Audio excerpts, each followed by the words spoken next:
Good morning. Bob Gorley with Jeff Shaffer, and I am here to find out some of his story. Jeffrey, tell me where you're from. The Apollo area of western Pennsylvania. And how long have you been in Clarion County? I was in Clarion County in 1980, 81, 82. And then I went to Du Bois. And in 92, I ended back in Clarion County when I met Chanel Hawk, my wife. So that'd be 33 years you've been in Clarion County continuously. Years, yes.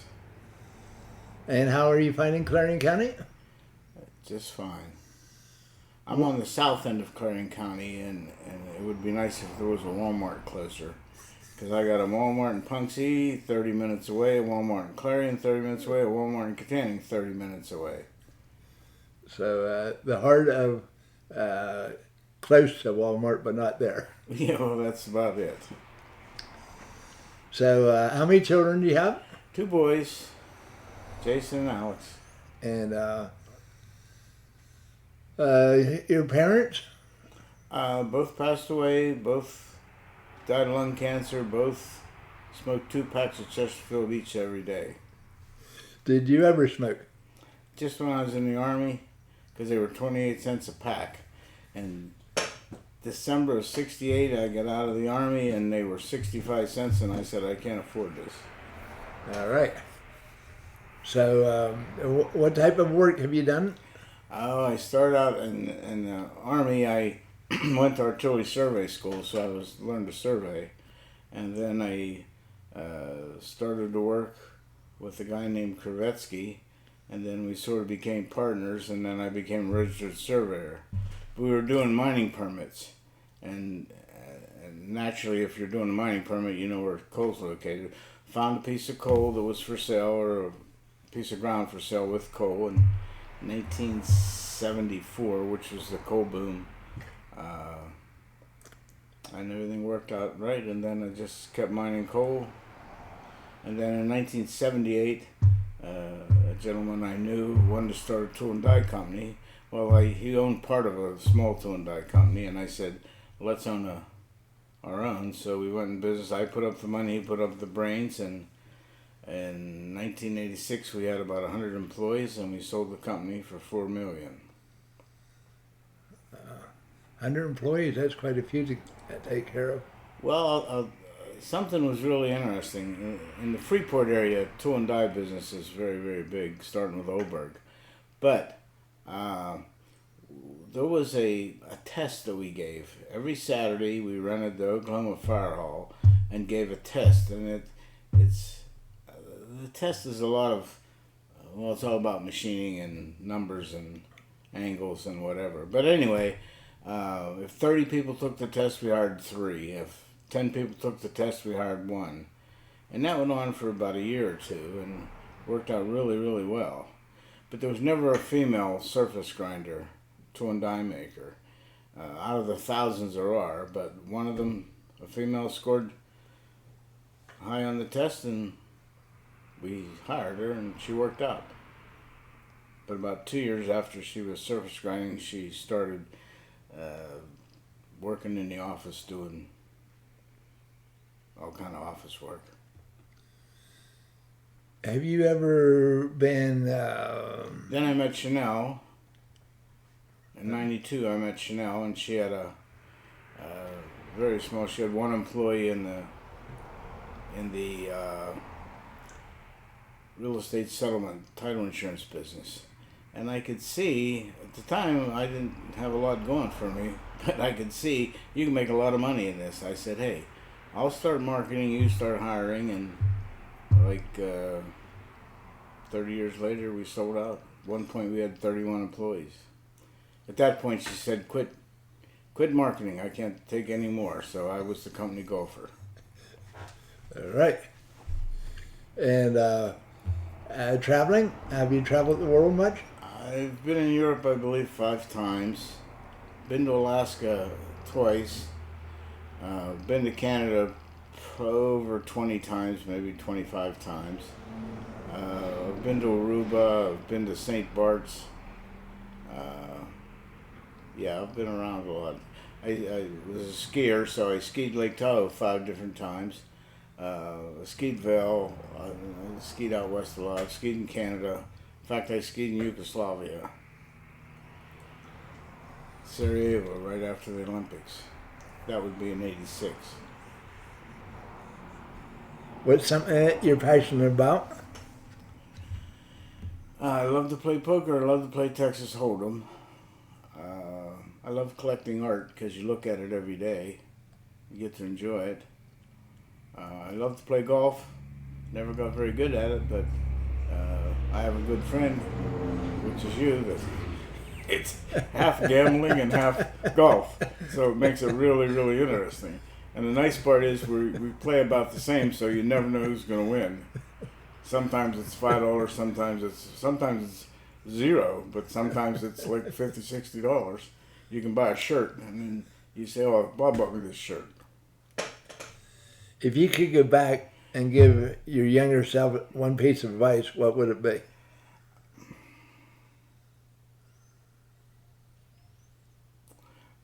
I don't know. It's rather dumb. I'm sure I made a lot. I bought a coal company, and I had all the assets appraised. It was $2 million. I bought it for $1 million, and 6 months later, I didn't want it. I hadn't touched the reserves or anything. They wouldn't take 500. I said, "Hey, I'll give this back to you for 500,000." They said, "No, we're not interested." So that was a big mistake. Another mistake was a young man named Cliff Forrest, was in his early 20s, and he called me up. He wanted to put in a deep mine and wanted to know if I'd invest, and I said, "Well, I'll look at it." So we went to lunch, and I went to where he was going to open the mine, and I said, "I've lost a lot of money in coal." "I don't think so." But he went on to be Rosebud, which is a 1,500 employee company. So that's the biggest mistake I ever made.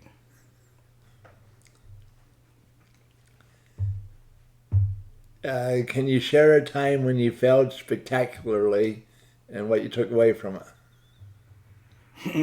In the coal business, I got really, really broke. I got really, really broke. And I don't know, it was tough, but I'm a believer in God, and God runs my life, so you don't learn much from going broke. You learn not to do it again. You learn that when things look really, really good, they're not going to look really, really good forever. So you prepare yourself. Whatever's going high, all of a sudden, wham! Coal can go from $40 a ton to $20. And the same with the tool and die business. It peaked in 1980, just peaked, and it lasted 3 or 4 years, but nothing goes on forever.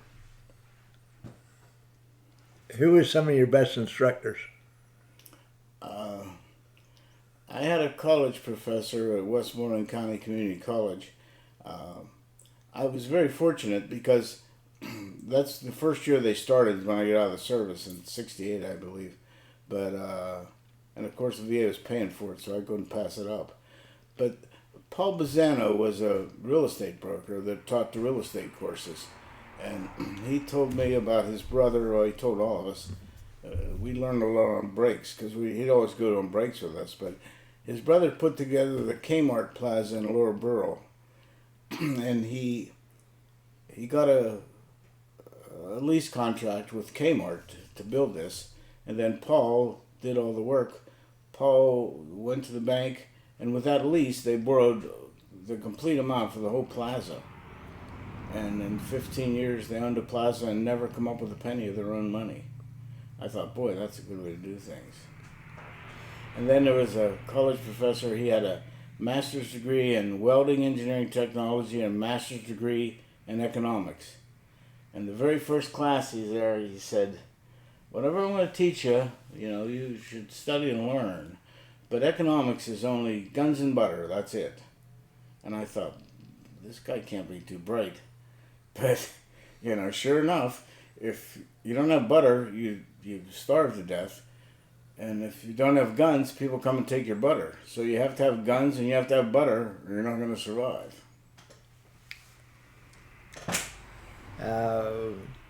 How's your health been? Pretty good. A couple little bumps here and there. Another thing, back to mentors. Jim Doverspike was a real mentor, and he was a very wealthy coal stripper, and I had lunch with him, and yeah, he taught me a lot. And he came out of, how did he get all his money? He opened a coal mine, he and his brother, and they I believe when they sold the Zapata after the coal boom in '74 for $20 million. And he started with nothing? And nothing. Jim always tells the story. There was a movie theater in Timlin where they were raised, a little town. And his mother said they wanted to go to the theater. It was a nickel. She said, "You can find a nickel in this house anywhere. You can go." And Jim said they dug down on the couch and moved all. There was a nickel, so Jim got to go to the movies. Another thing with Doverspike Brothers Coal, they went to They wanted to buy a dragline in the coal boom, and they went to Keystone Bank in Punxsutawney, and they turned them down. And it was only like 4 years later they sort of bought the bank. Jim and Carl each owned, I think, 20% of the bank. So they did pretty well. What would you say the one thing you've done that's made the biggest difference in your success? Meeting Chanel, I guess. When I met her, things changed. Chanel was from the class of '71, wasn't she? Yes, she was. Wasn't that the best class ever from Red Bank? Well, I don't know. We all had them all to the house, and they all mind their manners. So they were pretty nice people.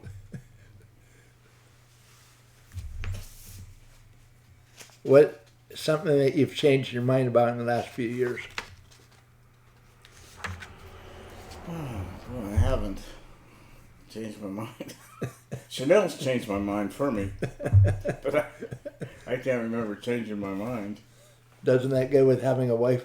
Yeah, that's like I said about my wife. She had 5 things to do in one day, and she said to me, which one are you going to do?" And I said to her, "Hey, just name the time and place, I'll be there. Whatever you need." And what's the wife say? "That's not a good answer," she said. Here I thought it was a perfect answer. She said, "Nope." What's a habit or routine that keeps you grounded or productive? I'm old. I'll be 78 in November, and that grounds me. I don't like to drive at night. I can if I have to, but I don't like to. Not much keeps me grounded. One thing I feel bad about is I have no real desire to make money. I've made enough money that I don't have to worry, where the food's coming from. And it used to be fun making money. Everyone thinks making money, everyone thinks spending money is fun. And believe me, making money is way more fun than spending it. I agree with you 1,000% there. When you get a marketing, you work at a bank, you work the bank, and it might take a year, 2 years, and finally you got your foot in the door, and they're giving you work, and on the way home, it's just a great feeling. What's a book, movie, or piece of art that's profoundly influenced you? The Magic of Thinking Big by Dr. David Schwartz. In college, we had to pick 5 books, or pick a book out of 5, and I luckily picked The Magic of Thinking Big, and I read it, and at the time I was probably making $9,000 a year. Now this is back in 1968, and next year I made 18. Next year I made 36, and it just kept going on and on and on. And I give most of the credit to the book by Dr. David Schwartz. In the class, there was only like 15 in the class, and 2 other guys chose that book. One went on to He had a painting company where he painted dorms in West Virginia, Penn State, you name it. He painted dorms. He had like 15, 20 painters working for him. The other guy ended up owning probably 20 buildings in Vandergrift, Pennsylvania. So it probably came from the book. I've given the book to a number of people, but out of the first 10 I gave the book to, 9 out of 10 doubled their income the next year. So the book must have some power. What are you working on now that excites you? I'm not. Remodeling the house? Well, I'm redoing a farmhouse, and that's a hobby, an expensive hobby, but hopefully I'll get my money back when we sell the farm. There's 2 people up there working today, and that sort of ties me down because in the mornings I sort of have to go get them in the right direction.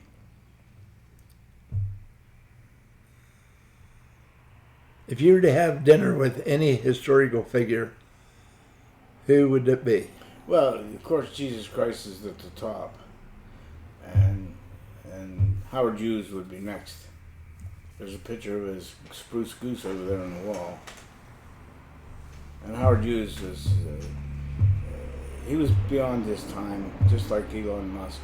Musk might be coming close, but Howard Hughes was a genius. That's all. Who's someone that I should have a podcast with next? Vince Doherty's been to Africa 7 times and shot about everything there is, so Vince would make a great interview. And besides that, in the last probably 10 years, he's bought 7 houses in Florida and sold 7 houses in Florida. He lives in them for some reason. He likes a bigger house. His wife likes a bigger house. Then she likes a smaller house. And then she likes a bigger house. And then she likes a smaller house. Right now they're at the point where they're selling their big house. They want to get a smaller house. This, I believe, will be number 8. Did the same thing with motorhomes. We talked to Vince about motorhomes. I think 4 times in 1 year he went bigger, too big, smaller, too small, bigger, too big, smaller, too small. But yeah, he'd be a great interview. What's the weirdest food combo you've ever had? Well, I didn't eat it, but I was in Italy and I didn't speak Italian, and the highest priced thing on the menu was a pizza.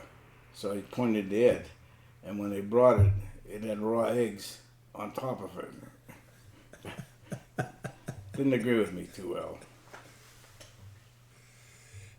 What's one thing you hope your listeners would take away from this conversation? You can be whoever you want to be. Just work hard and be good and have faith in God.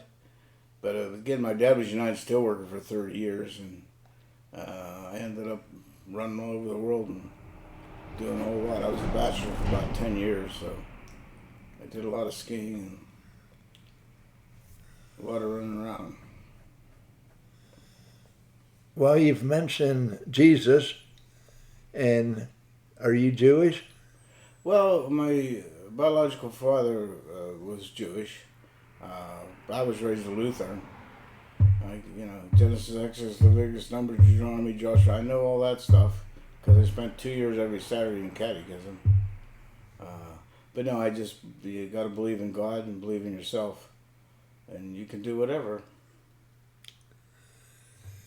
Any other advice for the future generations? Just have faith in yourself. You got to go in business. To make any money, you have to come up with some kind of business. And otherwise, the government takes it all. It's a constant fight with the government. Like now, I have a whole lot of assets, and I guess it convert into a whole lot of money, but I haven't paid the taxes on it yet, because when I sell it, I'm going to have to pay even capital gains. And the money I think I have, I don't really have it. The government owns part of it. So you're using the Warren Buffett method? Well, yeah, I guess. One bit of advice: if you can possibly afford it, and you invest in the stock market, in good companies like Royal Dutch Shell or Exxon or AT&T, Microsoft, some of the big ones. If you don't need the money, that's the key in the stock market: is not needing the money. I've done really well for 25 years because I didn't need the money. You know, other times I'd buy $50,000 of stock, and 6 months later it'd be worth 70 and think I was really smart, and 6 months later it'd be worth 41, and I needed the money and I have to sell. So luckily for 25 years I didn't have to sell, and 25 years ago I bought Texas Instrument and Oracle, and you know they went from $10 to 180, but it took 25 years.